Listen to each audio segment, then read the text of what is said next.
When we got to the venue before setup, we walked into the hall and it was completely empty. There were tables all around the walls and nothing else. And we thought, who's scuba?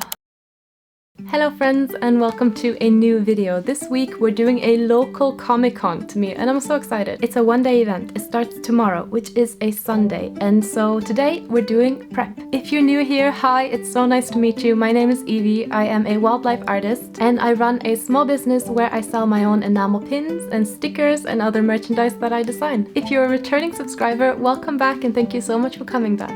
In this video, I'm gonna take you along to a small local Comic-Con convention. Comic-Con. It will be such an interesting event, and they actually emailed, the organizer emailed, because they have more tables than they anticipated, and so every artist is being offered a second table, like a double space essentially. So I did say yes please, but I saw the email 3 days too late. Basically, I replied yesterday, the event is tomorrow. I don't know if I'm getting a second table, but I am bringing enough stuff just in case. I definitely have the stuff. 2024 is my first in-person event year, and so I've never done an event in October. Gutted that I didn't get into MCM in London in October, but I did get into MCM Birmingham, so if you are going there, I will be there. Please come say hi. I'm in Artist Alley and I would love to meet you. I hope I might see you at Basildon Comic Con this week. That would be cool. Let me know if you went. Let me know if you saw me. That would be so fun. I'm gonna be bringing enough stuff for 2 tables, which is really exciting. A lot of stuff, but I'm only 10 minutes away, so it's okay. Anyhow, let's get started. In this video, we're gonna choose some products to do together. We're gonna do a bit of signage. I need to do a mock setup as well, so we're gonna do that. And then we have the event tomorrow. I am notoriously shy at filming in public, but I'm gonna try. I'm gonna be so good and I'm gonna try it for you guys. Let's get to work. I think we're gonna start with prepping some stickers.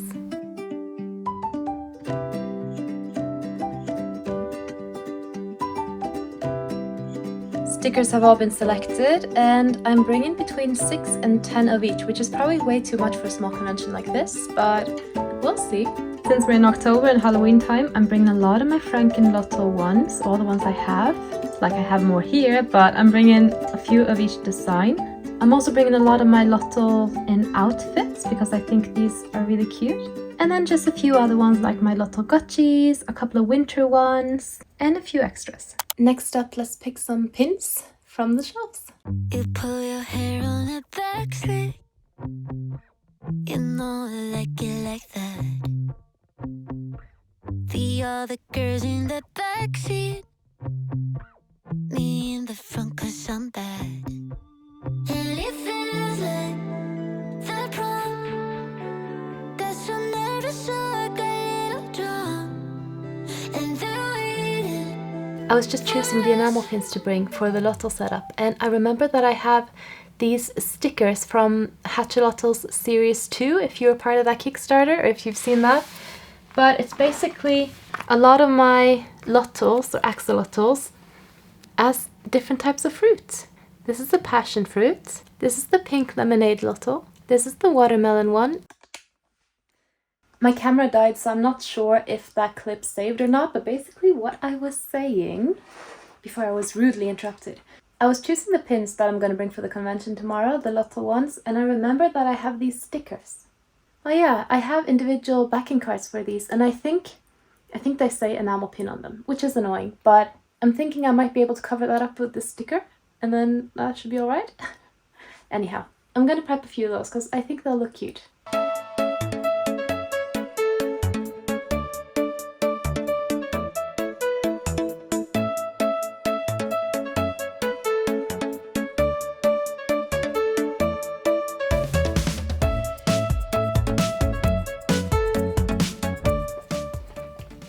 Good boy, good boy. I know. Okay, we're back. I brought in the suitcases. I'm gonna unpack them and we're gonna do a mock setup of the grid cubes. Because I'm only 10 minutes away from the event, I'm gonna just leave them assembled, and then, because we only have 2 hours to set up tomorrow, that should be alright. I am also entertaining Klaus, because he is up to no good this evening. Come! I know, good boy. So let's open these suitcases and do our mock setup.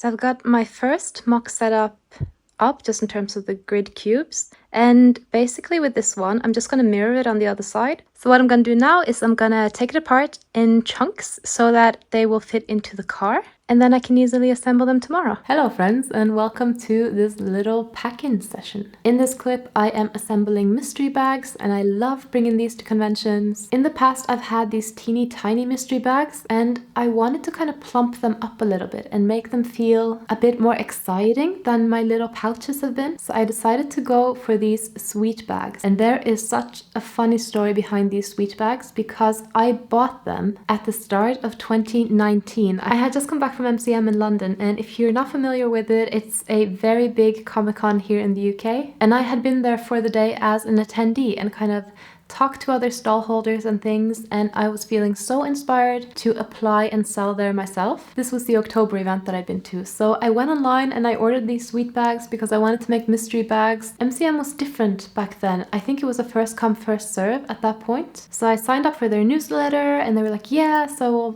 we'll email you when tables are available, and I was so excited. Bought all these little sweet bags to make mystery bags, and then of course lockdown happened. And conventions shut down for a long time after. And when MCM opened again, it was an application process. And I haven't gotten in since. I got into Birmingham this year, which I'm really excited about. But I have been carrying these sweet bags around with me ever since. I have used them for a few different projects that I've done. I bought way too many. I don't know what I was thinking, but I bought a whole ton of them. And I still have a bunch, and then I thought, hey, why don't I make them for this event? I bought this cute little pack from Amazon. It was blue sweet bags, and they had 4 different patterns on them, and I absolutely love that. I'll link them below if they're still available. I bought them, 5 or 6 years ago now, so they might not be, but they seem like a timeless classic, you know? Now, one thing I was thinking after making these bags. So I put in 1 art print, 1 sticker, and 1 enamel pin. So I was charging £5 for these. Oh, and the enamel pin is a B grade, by the way. I could have gone a different route and charged 10 for them instead and added a washi tape and maybe a keychain, but I wanted to keep the price point at 5. So that's why I kept it to a sticker, a pin, and an art print. When I was selling these, I noticed at the start of the day during the event, people would look at them but not buy them. And I realized after a little while that it might be because I didn't really have a proper sign for it. I had a price tag that said mystery bag, £5, but it wasn't really explaining what was in them. And I think that put people off a little bit. So I had my sketchbook with me, so I just took one of my other price tags, I flipped it around, and I just wrote a little note on it saying what was inside. And when people saw there was 1 enamel pin in there, they got so excited because obviously that's a very good deal for a £5. And I think that's why I sold quite a few of them, but we'll get into that at the end of the video. I packed 21 in total, and you will see how many I sold at the end of the video. It got dark. It's 11:36 p.m. and made my signage, made my price tags, made my mystery bags, my stickers, packed the suitcase, and I'm gonna go to bed. I'll see you tomorrow. Good morning, friends. It is 6:30 and we're heading to the convention center. It's nice and gloomy out. It's gonna be a good day.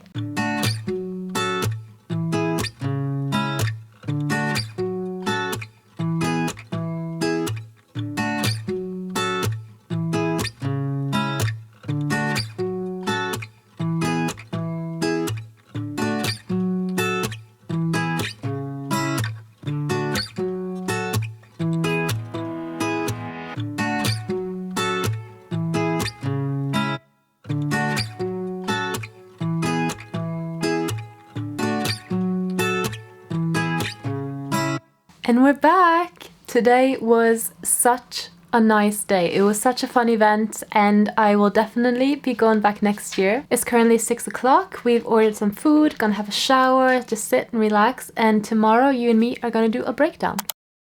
When we got to the venue before setup, we walked into the hall and it was completely empty. There were tables all around the walls and nothing else. And we thought, who's scuba? But this event really surprised me. I had a feeling it might go in the positive direction because Basildon Pride was really good, and I thought this town does have a tendency to have a high turnout at events, and that makes it possible for an event to do really well. So you never know, you never know.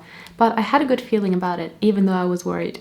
Let's have a look at my sales for the day. I'm in my insights panel, that's why you'll see me looking at my phone. Not being rude, it's just that is where my numbers are. First off, let's look at the overview statistics. I always enjoy these. In total, in card transactions, I had 30 sales in the full day. I forgot to say, the event started at 10 a.m. and it was supposed to finish at 5 p.m. but we finished at 4 because it slowed down. Most people were heading back home because it was more of a family event, so people were heading back home for dinner. So the organizers came around and they said it's okay to pack down now, like we've stopped admissions and things, and yeah, that worked out nicely. I really liked this event and I am gutted that I have to miss their summer event. We'll talk about that in a second.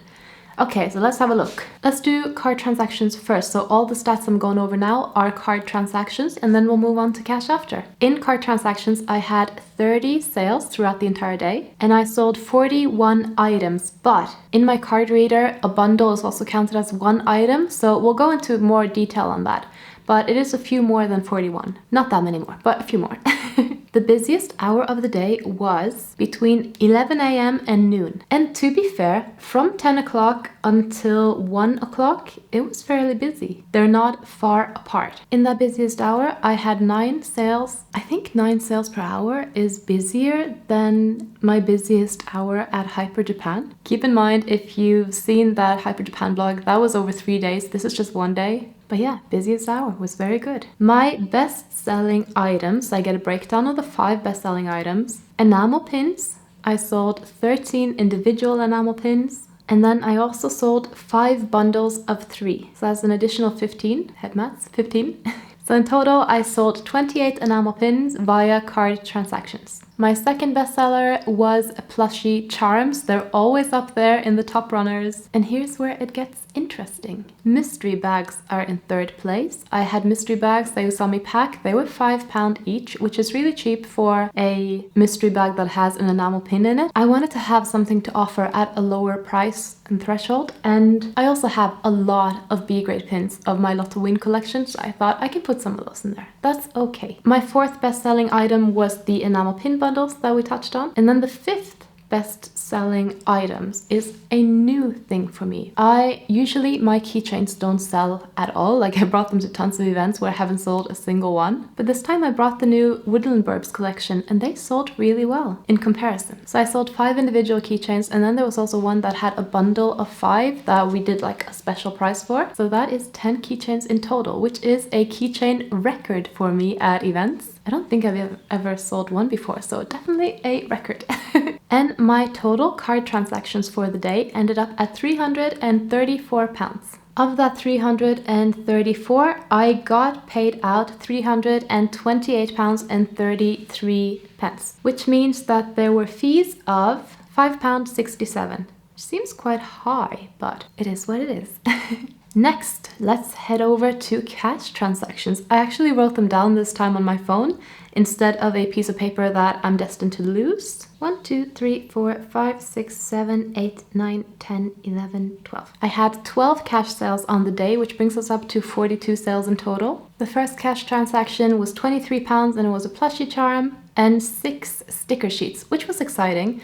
I feel like most of my sticker sheets sold via cash. In cash transactions, I sold 3 plushie charms of my Lottos. I sold 10 sticker sheets. One of them was a small A7 one, and the other ones were my regular A6 ones. I sold 10 enamel pins, and 2 of those were my Hatchelotto mystery pins. I thought it was mostly going to be the Halloween one of those I sold, but it turned out to be half and half. And then I also sold 2 mystery bags via cash and 8 sticker packs. If you are part of my Biome pre-order or Kickstarter, you might remember the little sticker packs. They're not up in my shop at the moment, but I brought them to the event. They're not in the shop because they're an absolute pain to photograph. My total takings for the day in cash transactions was £157, which brings us to a total of £491. I also spent 10, so 481. In terms of cost for this event, parking was free. The table cost £65, and then I added some extras onto that, so my total came to 99. I believe those extras were tickets for family and friends, because I bought a few extra tickets so that people who live here can also like come in. Also, I wanted to support the event because I think it's so fun having a convention that happens just down the road from me, and I wanted to kind of buy a few extra tickets and support the event so that they can continue to go and grow for years and years and maybe even become a very big one. And they were offering rebookings on the day so you could book the exact same place again.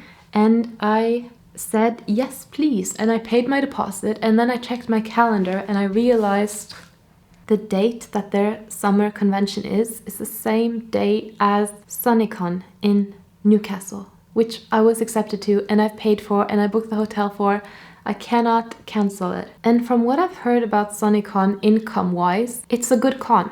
It's a very good con, but I have a lot of travel expenses. And I have this sinking feeling that the Basildon Comic Con event in June is would have probably made me the same amount of profits as a full weekend at SunnyCon. I've already paid for it, I booked it, and I want to see Newcastle. I've never been there, and I've always wanted to go to SunnyCon because I love the name, even before I started doing conventions, because I used to go to them all the time and just shop in Artist Alley. That was my main reason for going there. And I had some friends who had been to SunnyCon, they really loved it, and I always wanted to go. And this year I got accepted into their Artist Alley section, which is so cool, and I'm really excited. But I am gutted that these two events are happening at the same time.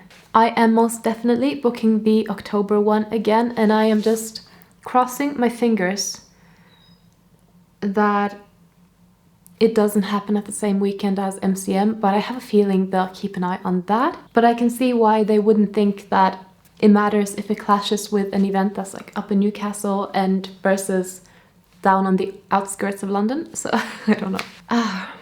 But yeah, Basildon Comic Con did very well. If you are an artist and you want to trade at this event, now you know how much I made, and if you think that, you know, your products are in kind of a similar price range, and if you think you do very well at that event, then I highly recommend you do it. There were a few traders who had traveled in via train. Train is not cheap, and they were still very happy with their numbers. They said they still had a good, decent chunk of profit for the day, and they were really happy. And I think if you're in the London area or you're in the Essex area, I think this one is definitely worth a go. I will leave a link below if you are an artist and you want to check it out.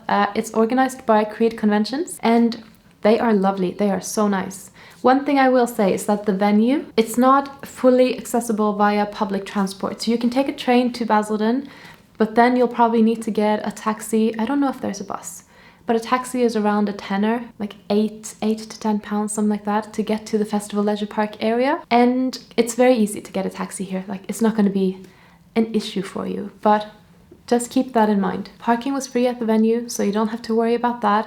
You did have to let the organizers know where your car was so that they could let the venue owners know.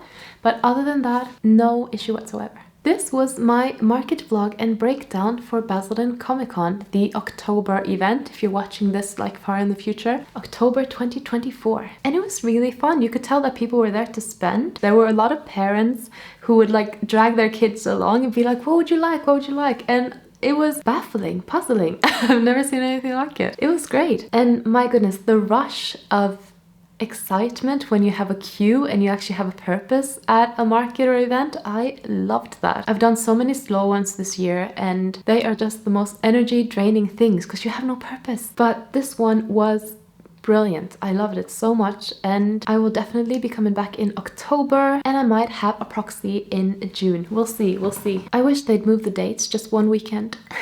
I would love that. Thank you so much for watching this video. I hope my numbers are useful to you, and I hope you enjoyed this video. I wish you all the best of luck with your future markets or your future small business endeavors, and I hope I'll see you again here in the future. If you'd like to see more content from me, please subscribe to my channel, and I will see you next time. Bye, and happy October. Enjoy the spooky season. Bye.